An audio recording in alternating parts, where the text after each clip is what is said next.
Hi friends, আমি আলামিন, তুমি দেখছো ইজি ম্যাথ 24। তো আমি লিখে নিই পিথাগোরাস থিওরিম। আচ্ছা, সুন্দর করে লিখে নিই পিথাগোরাস থিওরিম। আচ্ছা, আমাদের আজকে আলোচ্য বিষয় হচ্ছে পিথাগোরাসের উপপাদ্য। খুব সুন্দর করে মনোযোগ সহকারে ভিডিওটা দেখো। আশা করি পিথাগোরাসের উপপাদ্য এ টু জেড বুঝতে পারবা।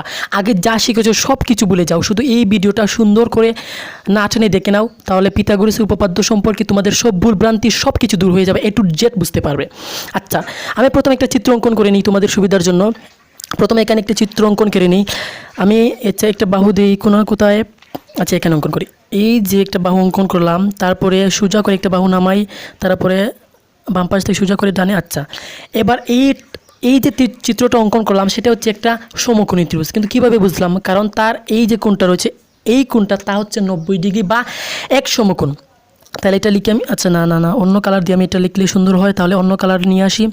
এই কালার দিয়ে লিখলাম। আচ্ছা, 90 ডিগ্রি অ্যাঙ্গেল বা 90 ডিগ্রি কোণ। তাহলে এটা লিখতে পারি আমি রাইট অ্যাঙ্গেল, কারণ এটা একটা সমকোণ। 90 ডিগ্রি অ্যাঙ্গেল বা রাইট অ্যাঙ্গেল মানে হচ্ছে সমকোণ। যে ত্রিভুজের একটা কোণ সমকোণ সেটাই সমকোণী ত্রিভুজ। তাহলে এটাকে আমি লিখতে পারি রাইট ট্রায়াঙ্গেল বা সমকোণী ত্রিভুজ। রাইট ট্রায়াঙ্গেল, আশা করি আমার লেখা বুঝতে পারছো। আচ্ছা, রাইট ট্রায়াঙ্গেল বা সমকোণী ত্রিভুজ। তো এবার আমি তোমাদেরকে খুব সুন্দর করে বুঝিয়ে দেবো। খুব মনোযোগ দাও বন্ধুরা, খুব মনোযোগ দিয়ে ভিডিওটা খুব সুন্দর করে দেখো। তো এটা একটা সমকোণী ত্রিভুজ, কারণ তার একটা কোণ 90 ডিগ্রি বা সমকোণ। যে ত্রিভুজের একটা কোণ সমকোণ সেটা সমকোণী ত্রিভুজ। আচ্ছা, এবার যে আমি অতিভুজ কীভাবে চিনব? অতিভুজ নিয়ে অনেকের বিভ্রান্তি। এই যে 90 ডিগ্রি কোণের বিপরীত বাহুটা, এই যে 90 ডিগ্রি কোণ তার যে বিপরীত বাহুটা রয়েছে, এই যে বিপরীত বাহুটা কালারফুল দিয়ে আমি লিখলাম। আচ্ছা, এটাই হচ্ছে অতিভুজ। কীভাবে বুঝলাম? সমকোণী ত্রিভুজের সমকোণের বিপরীত বাহুটাই হচ্ছে অতিভুজ। সমকোণের বিপরীত বাহুটা হচ্ছে অতিভুজ। সমকোণের বিপরীত বাহুটাই হচ্ছে অতিভুজ, বা ইংরেজিতে এটা লিখতে পারি হাইপোটেনিয়াস। আমি ইংরেজিতে লিখলাম সুন্দর হওয়ার জন্য, তোমরা তো ভাবছো বাংলা ক্লাস ইংরেজিতে কেন, সুন্দর হওয়ার জন্য। আচ্ছা, এবার আমি যে ত্রিভুজটা এই মুহূর্তে অঙ্কন করছি, এই ত্রিভুজের এই যে উপরের কোণটা, আচ্ছা সুন্দর হয়নি, আমি আবার অঙ্কন করে নিই।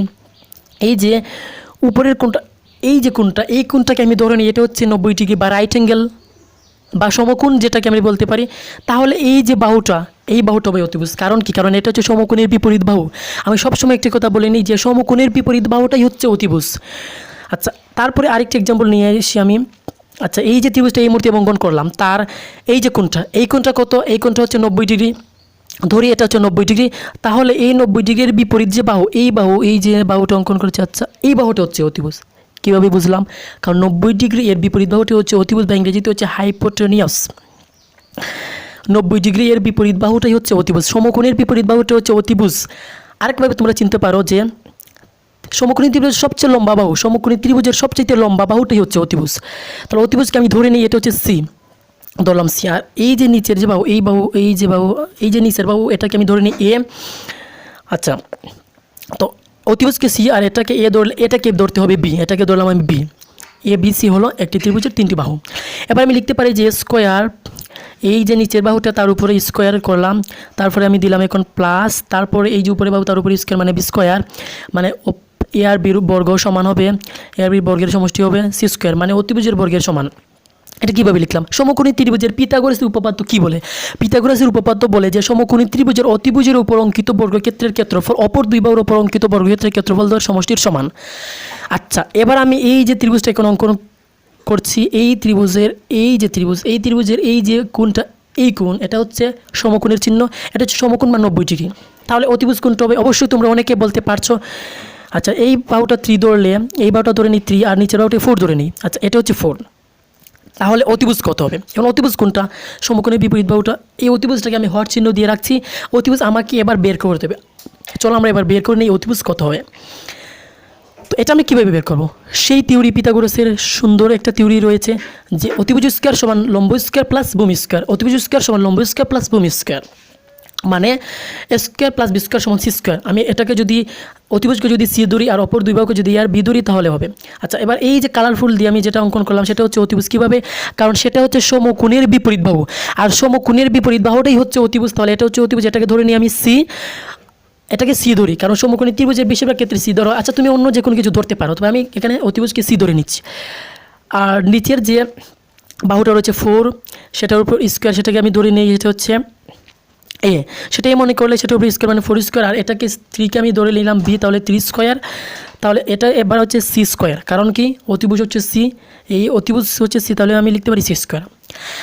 আচ্ছা, এবার আমি কি করতে পারি, এবার আমি একটি কাজ করতে পারি যে 4 এর উপর স্কোয়ার মানে কি, 4 এর উপর স্কোয়ার মানে 4 4 16, তাহলে 4 4 16 বা 16 লিখলাম, প্লাসের জায়গায় আমি প্লাস দিয়ে দিলাম, খুব সুন্দর করে প্লাসটা দিই। আচ্ছা, এই যে প্লাস, এবার 3 এর উপর স্কোয়ার মানে 3 3 কে 9 সমান হচ্ছে C square equal to C square.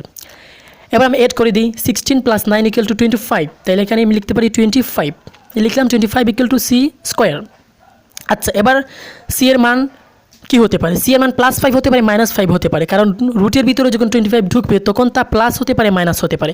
আমি রুটের ভিতরে আগে ঢুকিয়ে নেই, তারপরে আমি দেখিয়ে দিচ্ছি কীভাবে হবে। আচ্ছা, আমি প্রথমে একটু রুট দিয়েছি, 25কে রুটের ভিতরে ঢুকালাম, সি স্কোয়ারকে রুটের ভিতরে ঢুকালাম, তাহলে হবে 5 ইকুয়াল টু সি। আচ্ছা, তোমরা হয়তো ভাবছো রুটের ভিতরে কোনো সংখ্যা ঢুকলে সেটা প্লাস হতে পারে, মাইনাস হতে পারে, তাহলে এটা কেন শুধু প্লাসে হলো, C5 লিখে দিন। আচ্ছা, কারণ হচ্ছে এটা হচ্ছে যে দৈর্ঘ্য, আর দৈর্ঘ্য কখনো ঋণাত্মক হতে পারে না, ধনাত্মক আর ঋণাত্মক দুটি মান হতে পারে, কিন্তু দৈর্ঘ্য কোনো ঋণাত্মক হতে পারে না, তাই এটা আমি শুধু +5 ধরলাম। এবার আমি একটি ত্রিভুজ অঙ্কন করে নিই। এবার হচ্ছে এই যে বাহুটা দিলাম, তারপরের বাহু হচ্ছে এই বাহু, উপরের বাহু, তারপরে এই কর্নার থেকে এই কর্নার হচ্ছে যোগ করলাম বাহু।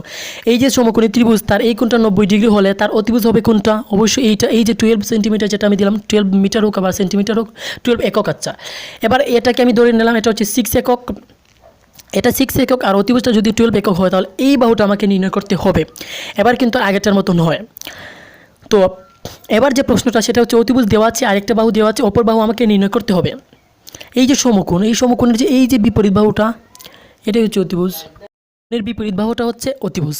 এর জন্য এই যে বাহুটা আমি কালারফুল করলাম সেটা হচ্ছে 12 একক, যা হচ্ছে অতিভুজ, কারণ এটা সমকোণের বিপরীত। আচ্ছা, এবার কি আমি লিখতে পারি যে স্কোয়ার + বি স্কোয়ার সমান সি স্কোয়ার, সেই বিখ্যাত পিথাগোরাসের থিওরি। এবার আমি একটি কাজ করি, আমি তোমাদেরকে দেখে দিই, এই যে সি, এই সি কোথায় পাবো, এই সি হচ্ছে এই যে 12, এটা হচ্ছে সি, কারণ এটা সি মানে হচ্ছে অতিভুজ, আর এই যে সমকোণের বিপরীত বাহুটা যেহেতু 12, তাহলে এটা হচ্ছে অতিভুজ বা সি। আর এ কোথায়, এটাই হচ্ছে এই 6টাকে আমি ধরে নিই এ, তাহলে এই যে প্রশ্নবোধক চিহ্ন বা হোয়াট চিহ্নিত রয়েছে এটাকে ধরে নিই আমি বি। আচ্ছা, এটাকে আর এটাকে বি যদি ধরে নিই তাহলে এটাকে আমার এবার আমি বি বাহুটাকে বের করতে হবে। আচ্ছা, আমি তোমার স্ক্রিনকে একটু উপরে টেনে নিই, তাহলে আগেরটার সাথে এটা পার্থক্য আমি বুঝিয়ে দিব। আচ্ছা, পরবর্তীতে দিকে দিচ্ছি 6 স্কোয়ার প্লাস বি স্কোয়ার। আচ্ছা, বি স্কোয়ার, কারণ square plus B square, B square সমান দিলাম আমি এই যে 12 রয়েছে, এই 12-এর উপরে স্কোয়ার করে নিই, এই 12, এই যে রয়েছে 12। আচ্ছা, আমি তোমাকে এই যে 12 রয়েছে, এই 12-এর স্কোয়ার দেখিয়ে দিলাম। আচ্ছা, এবার আমি কি করতে পারি, এবার আমি একটি কাজ করলাম, এবার তো আমাকে বি এর মান নির্ণয় করতে হবে, তাহলে কি করতে পারি আমি, প্রথম কাজ হচ্ছে আমার এটার সাথে এটার পার্থক্য দেখে নিই, যে আগেরটার সাথে এটার পার্থক্য হচ্ছে, আগেরটা আমার অতিভুজ নির্ণয় করেছি, অপর দুই বাহু দেওয়া ছিল, অতিভুজ নির্ণয় করেছি, কিন্তু এখন আমাকে কি করতে হবে, অতিভুজ আর একটি বাহু দেওয়া আছে, কিন্তু আমাকে অপর বাহুটা এবার নির্ণয় করতে হবে। তো এবার নির্ণয় করে দেখালাম আমি কীভাবে, যে 6-এর উপর স্কোয়ার মানে 6 6 36 প্লাস বি স্কোয়ার, রেখে দিলাম আমি বি স্কোয়ার ইকুয়াল টু হচ্ছে 12-এর উপরে স্কোয়ার মানে হচ্ছে মেবি 144, 144 মেবি, হ্যাঁ 144। আচ্ছা, এবার আমি কী করতে পারি, উভয় পক্ষ থেকে 36 মাইনাস করতে পারি, বাম পক্ষ থেকে 36 মাইনাস করলাম, ডান পক্ষ থেকে 36 মাইনাস করলাম, তাহলে 36 আউট, বাম পাশে থাকবে বি স্কোয়ার, বাম পাশে আমার থাকলো বি স্কোয়ার, লিখে দিলাম বি স্কোয়ার ইকুয়াল টু, লিখে দিলাম ডান পাশে হবে 144 থেকে 36 মাইনাস করলে মেবি 108 মেবি। আচ্ছা, 108 লিখে দিলাম। এবার তোমাদেরকে বলি বি স্কোয়ারের মান যদি 108 হয় তাহলে বি এর মান কত, এটা তোমাকে বের করতে হবে। তাহলে উভয় পাশে আমি রুট করে দিচ্ছি, রুট করে দিলে বি এর মান হবে √108, 108। এবার বি এর মান তোমাদেরকে নির্ণয় করতে হবে। আচ্ছা, এবার তোমাদেরকে একটি সুন্দর ফর্মুলা আমি দেখিয়ে দিচ্ছি কীভাবে রুট কাজ করব। এই যে √108 রয়েছে, এটাকে আমি এই যে 108, এটাকে আমি কীভাবে ভাঙবো, আমি সুন্দর একটা থিওরি এবার দেখিয়ে দিচ্ছি। এই 108কে কী আমি এভাবে লিখতে পারি না যে 2, আচ্ছা লিখে দিই আমি 2 × 54 লিখতে পারি, অবশ্যই লিখতে পারি, কারণ 2 × 54 মানে 108। আচ্ছা, 108কে আমি বাংলা, এবার 54কে আমি ভাঙতে পারি 2 × 27 দ্বারা। আচ্ছা, এবার 27কে আমি আবারও ভাঙতে পারি 3 × 9 দ্বারা, কারণ 3 নং 27। আচ্ছা, ভেঙে দিলাম, আমি 108টাকে বাংলাম। এবার কি করলাম, √of এই যে 2 রয়েছে বাঙ্গা, তারপরে 2, তারপরে হচ্ছে না আমার 3টাকে কিন্তু 9টাকে কিন্তু আবার ভাঙা যাবে, তাহলে 9টাকে আমি আবার ভেঙে নিই 3 × 3। এবার আমি লিখে দিলাম 3 × 3 × 3। বন্ধুরা, তোমরা তাহলে খেয়াল করেছো যে রুটের ভিতরে 3 রয়েছে 3টা, আমি একটা কাজ করিনি, একটা 3কে রুটের বাইরে বের করে দিই, তাহলে আমার সবচেয়ে সুবিধা হয়, একটা পূর্ণ সংখ্যা চলে আসবে, আমি একটা 3কে রুটের বাইরে বের করে দিই।